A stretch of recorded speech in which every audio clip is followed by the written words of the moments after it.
الحمد لله وحده والصلاة والسلام على من لا نبي بعده أما بعد أعوذ بالله من الشيطان الرجيم بسم الله الرحمن الرحيم وَإِذْ بَوَّأْنَا لِإِبْرَاهِيمَ مَكَانَ الْبَيْتِ أَلَّا تُشْرِكْ بِي شَيْئًا وَطَهِّرْ بَيْتِيَ لِلطَّائِفِينَ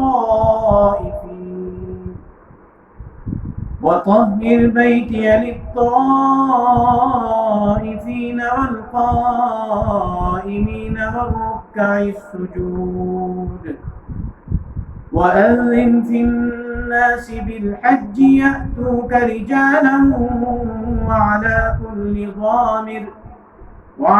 كُلِّ ضَامِرٍ يَأْتِينَ مِنْ كُلِّ فَجٍّ عَمِيقٍ صدق اللہ العظیم۔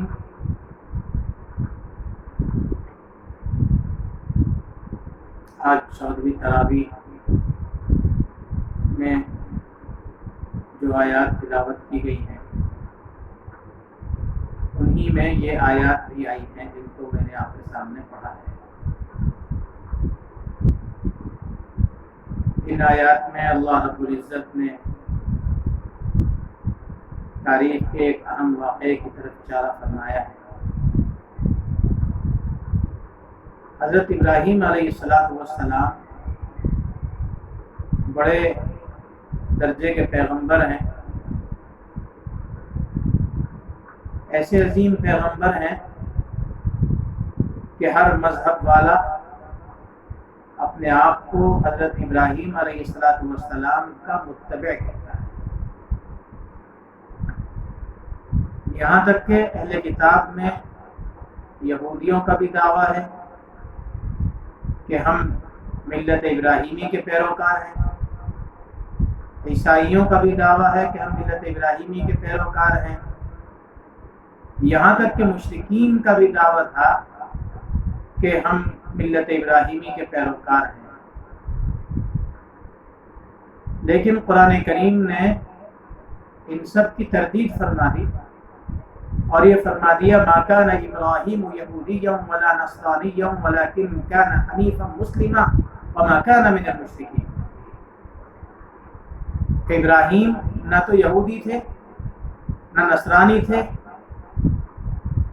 لیکن وہ ایک طرف کے یعنی سیدھے راستے پر چلنے والے مسلمان تھے اور وہ مشرکین میں سے نہیں تھے۔ اللہ تعالیٰ نے حضرت ابراہیم علیہ السلام کے ذریعے سے بڑے اہم کام کرائے ہیں۔ اللہ تعالیٰ نے حضرت ابراہیم علیہ السلام کو بہت اونچا مقام عطا فرمایا، ان کو مقام خلت پر فائز فرمایا، ان کو خلیل اللہ کہا جاتا ہے، اللہ کا دوست،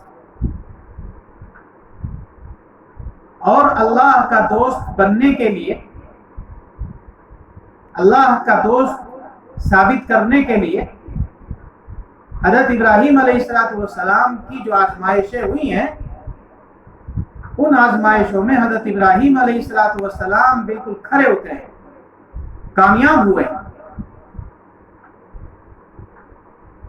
قرآن کریم نے حضرت ابراہیم علیہ السلام کے امتحانات کا بھی تذکرہ کیا اور ان امتحانات میں کامیابی کا بھی تذکرہ کیا۔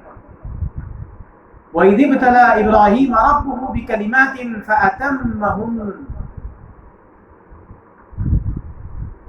کہ ابراہیم کو ان کے رب نے کچھ باتوں کے ذریعے سے جانچا، پرکھا ہے، اور ابراہیم نے ان سب کو پورا کر دکھلایا۔ انہی میں سے ایک خاص واقعے کی طرف ان آیات میں اشارہ کیا گیا ہے جو میں نے آپ کے سامنے پڑھی ہے۔ حضرت ابراہیم علیہ السلام سے پہلے اس روئے زمین پر خانہ کعبہ بن چکا تھا، بلکہ اس روئے زمین پر سب سے پہلا گھر حضرت آدم علیہ السلام کے ذریعے سے جو بنوایا گیا وہ خانہ کعبہ ہی تھا۔ بلکہ روایات تو یہاں تک بتلاتی ہیں کہ حضرت آدم علیہ السلام سے پہلے بھی خانہ کعبہ کی تعمیر ہوئی تھی۔ روئے زمین کا سب سے پہلا گھر خانہ کعبہ ہے۔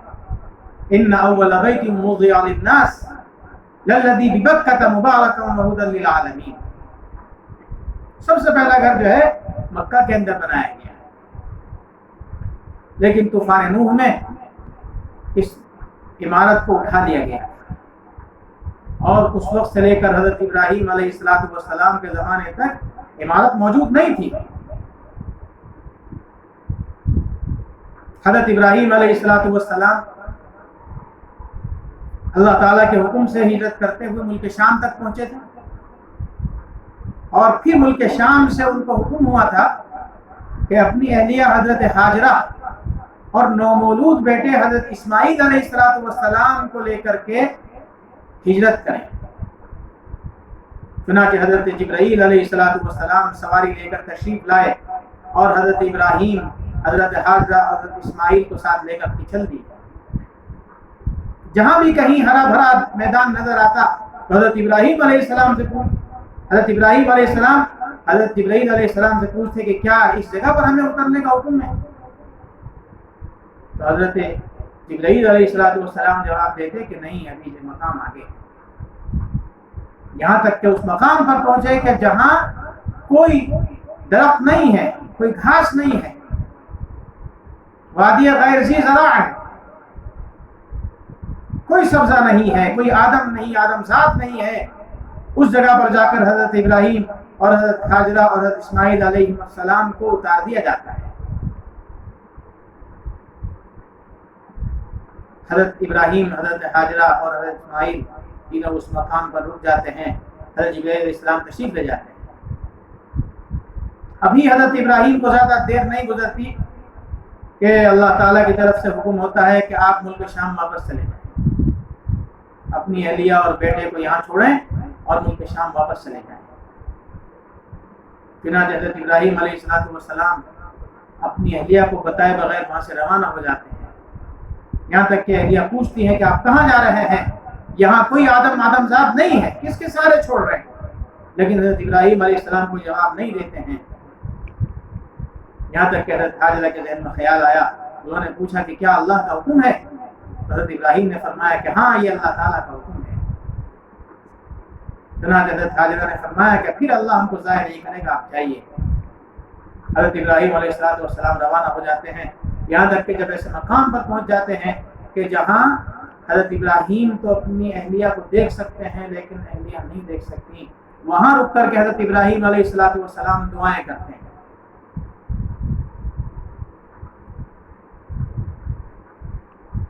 ایک دعا ہے کہ رب اجعل ھذا بلدا آمنا، اے پروردگار اس جگہ کو شہر بنا دیجیے، امن والا بنا دیجیے۔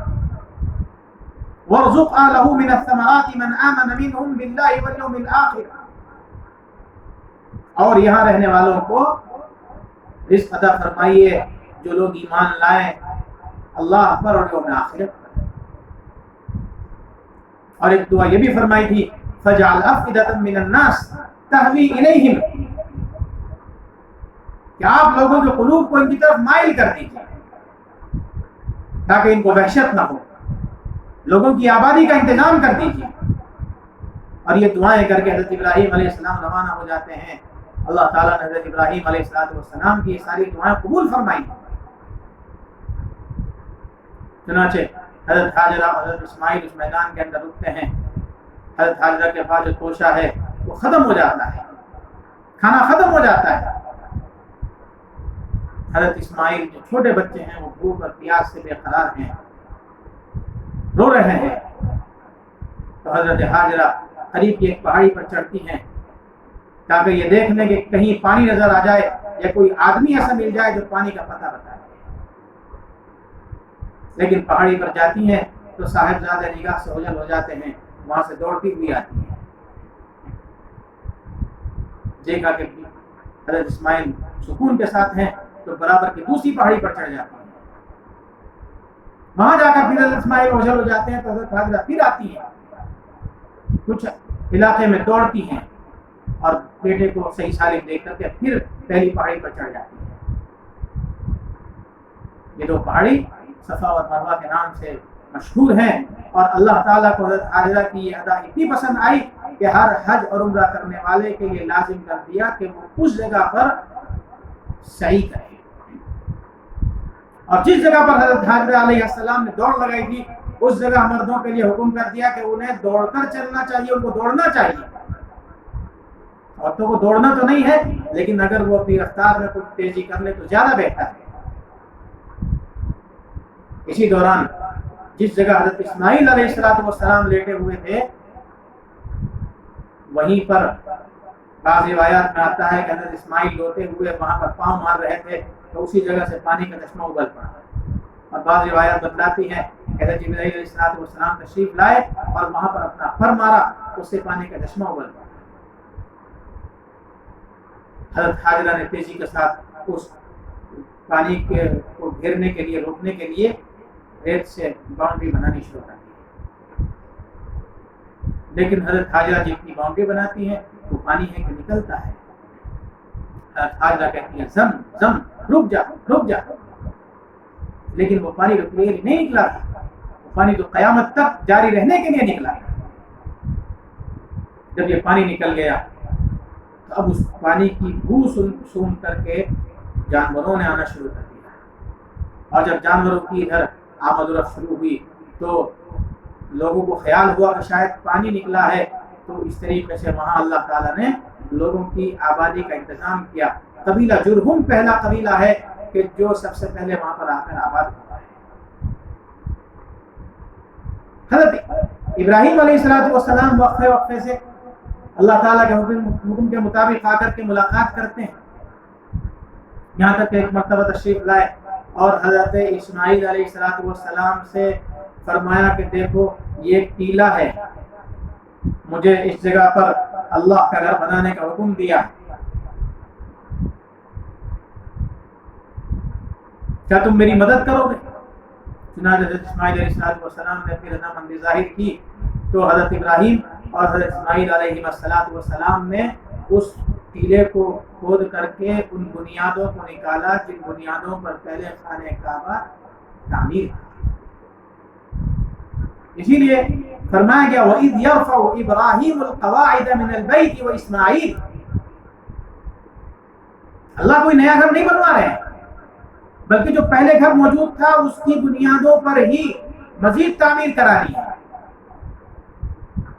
حضرت ابراہیم حضرت اسماعیل دونوں اس کام میں لگے رہے، یہاں تک کہ جب اس کی تعمیر اتنی ہو گئی کہ قد آدم کے برابر ہو جائے تو اللہ تعالی نے جنت سے ایک پتھر اتارا، اس پتھر پر کھڑے ہو کر کے حضرت ابراہیم علیہ السلام نے خانہ کعبہ کی مزید تعمیر فرمائی، اور یہ پتھر حسب ضرورت اوپر ہو جاتا تھا اور نیچے ہو جاتا تھا، اور اس پتھر کے اندر اللہ نے یہ صلاحیت دی کہ اس نے حضرت ابراہیم علیہ السلام کے قدموں کے نشانات اپنے اندر جذب کر لی۔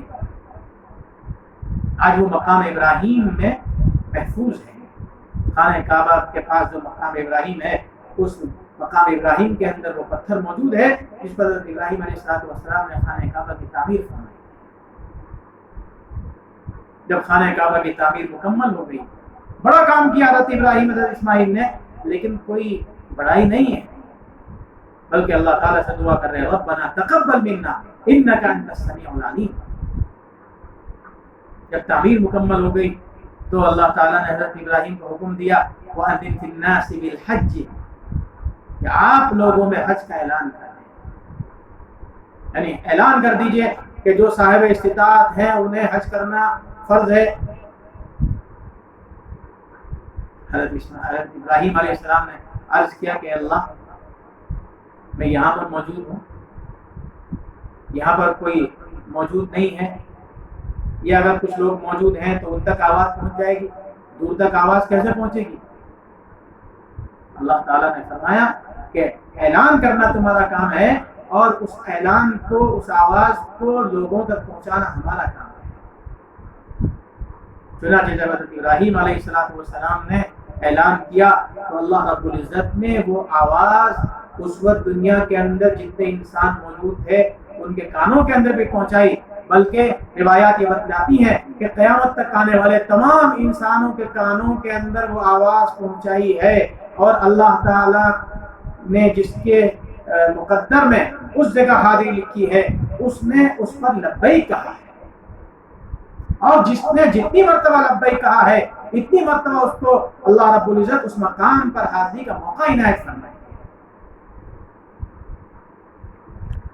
چنانچہ یہ آیات یہ بتلا رہی ہیں کہ حضرت ابراہیم علیہ السلام کو ہم نے وہ جگہ بتلا دی جہاں پر گھر کو بنانا ہے، وہ یا نیا گھر نہیں بنایا گیا ہے بلکہ پرانا گھر بنایا گیا۔ یہ عظیم خدمت اللہ رب العزت نے حضرت ابراہیم علیہ السلام سے لی، حالانکہ اس دوران حضرت ابراہیم کو کبھی ملک شام میں جانا ہے، کبھی یہاں پر آنا ہے، لیکن اللہ تعالیٰ کے حکم کو کچھ دنوں کے ساتھ برداشت کیا۔ اللہ رب العزت ہمیں قرآن کریم کو صحیح طور پر سمجھنے کی اور پھر اس کے مطابق عمل کرنے کی توفیق عطا فرمائے۔ وآخر دعوانا الحمد للہ رب العالمین۔